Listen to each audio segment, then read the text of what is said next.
ਵਾਹਿਗੁਰੂ ਜੀ ਕਾ ਖਾਲਸਾ ਵਾਹਿਗੁਰੂ ਜੀ ਕੀ ਫਤਿਹ। ਗੁਰੂ ਪਿਆਰੀ ਸਾਧ ਸੰਗਤ ਜੀ, ਸਤਿਗੁਰਾਂ ਦੀ ਅਪਾਰ ਕਿਰਪਾ ਸਦਕਾ ਅੱਜ ਆਪਾਂ ਜ਼ਿਲ੍ਹਾ ਪਠਾਨਕੋਟ ਤਪ ਸਥਾਨ ਬਾਬਾ ਸ੍ਰੀ ਚੰਦ ਜੀ ਮਹਾਰਾਜ ਗੁਰਦੁਆਰਾ ਬਾਠ ਸਾਹਿਬ ਵਿਖੇ ਪਹੁੰਚੇ ਹਾਂ।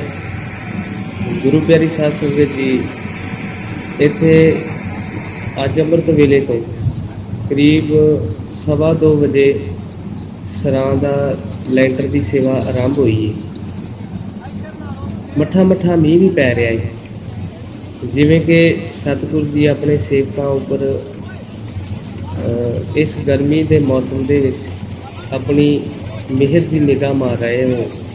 ਮਹਾਰਾਜ ਦੀ ਬਾਣੀ ਦਾ ਅਸੀਂ ਬਚਨ ਪੜ੍ਹਦੇ ਹਾਂ, ਮੀਂਹ ਪਾਇਆ ਪਰਮੇਸ਼ਰ ਪਾਇਆ, ਜੀ ਜੰਤ ਸਭ ਸੁਖੀ ਵਸਾਇਆ।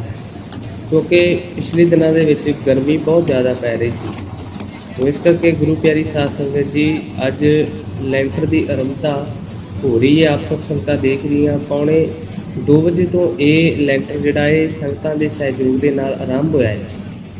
ਥੋੜ੍ਹੇ ਹੀ ਸਮੇਂ ਤੱਕ ਮਹਾਂਪੁਰਖ ਬਾਬਾ ਜਗਤਾਰ ਸਿੰਘ ਜੀ ਕਾਰ ਸੇਵਾ ਵਾਲੇ ਵੀ ਇੱਥੇ ਪਹੁੰਚ ਰਹੇ ਨੇ। ਗੁਰੂ ਪਿਆਰੀ ਸਾਧ ਸੰਗਤ ਜੀ, ਇਹ ਸੇਵਾਵਾਂ ਇਕੱਲੀਆਂ ਦੇਸ਼ ਭਾਰਤ ਵਿੱਚ ਨਹੀਂ ਸਗੋਂ ਵਿਦੇਸ਼ ਵਿੱਚ ਵੀ, ਜਿਵੇਂ ਪਾਕਿਸਤਾਨ ਦੇ ਵਿੱਚ ਜਿੰਨੇ ਵੀ ਗੁਰੂ ਘਰ ਨੇ ਮਹਾਂਪੁਰਖ ਬਾਬਾ ਜਗਤਾਰ ਸਿੰਘ ਜੀ ਹੋਣਾ ਵੱਲੋਂ, ਉੱਥੇ ਵੀ ਕਾਰ ਸੇਵਾ ਦੀ ਸੇਵਾ ਚੱਲ ਰਹੀ ਹੈ। ਸੋ ਥੋੜ੍ਹੇ ਹੀ ਸਮੇਂ ਤੱਕ ਮਹਾਂਪੁਰਖ ਬਾਬਾ ਜਗਤਾਰ ਸਿੰਘ ਜੀ ਹੁਣੇ ਵੀ ਇੱਥੇ ਗੁਰਦੁਆਰਾ ਬਾਠ ਸਾਹਿਬ ਤਪ ਸਥਾਨ ਮਹਾਰਾਜ ਬਾਬਾ ਸ੍ਰੀ ਚੰਦ ਜੀ ਇੱਥੇ ਗੁਰੂ ਘਰ ਪਹੁੰਚ ਕੇ ਆਪ ਸਭ ਸੰਗਤਾਂ ਦੇ ਦਰਸ਼ਨ ਦੀਦਾਰੇ ਕਰਨਗੇ।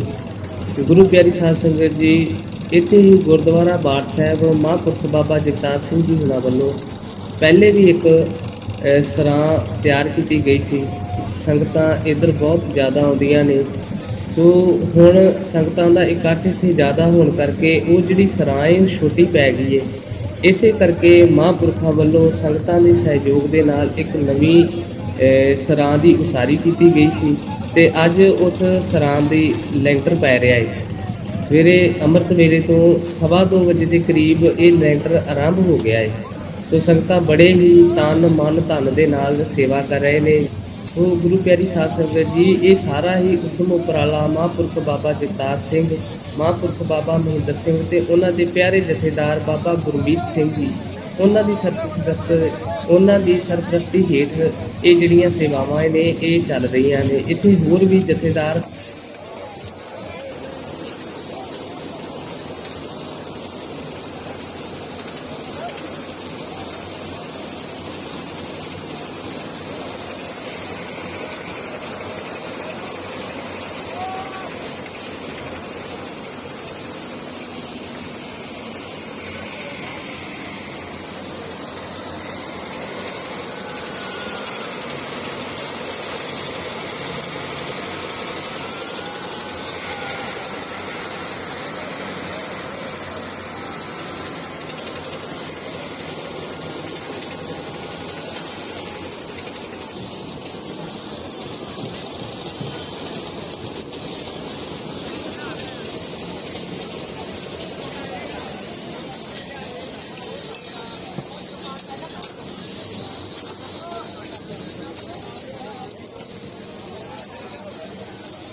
ਦਾ ਰੋਗ ਪਰ ਕਿਤੇ ਵੀ ਉਸ ਦੀ ਮਰਜ਼ੀ ਦਾ ਇਲਾਜ ਨਾ ਹੋਇਆ।